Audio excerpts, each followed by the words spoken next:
বিসমিল্লাহির রহমানির রহিম।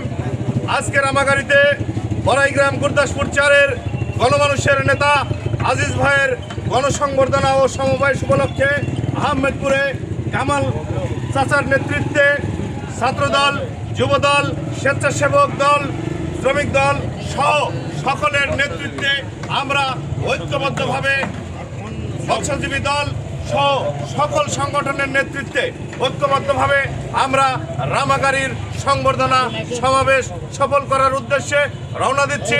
আমার আব্দুল আজিজ ভাই বিএনপির মনোনীত ধানের শীষের প্রার্থী, ওনাকে গণসংবর্ধনা অনুষ্ঠানের আমরা আহমেদপুর এলাকা থেকে সকল অঙ্গ সংগঠন বিএনপি সহ আমরা একত্রিত এই মুহূর্তে রওনা হচ্ছি।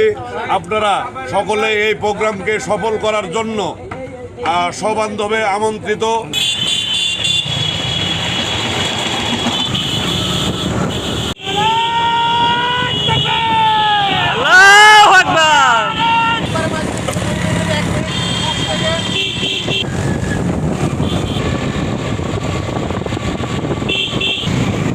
ঠিক আছে নেতা।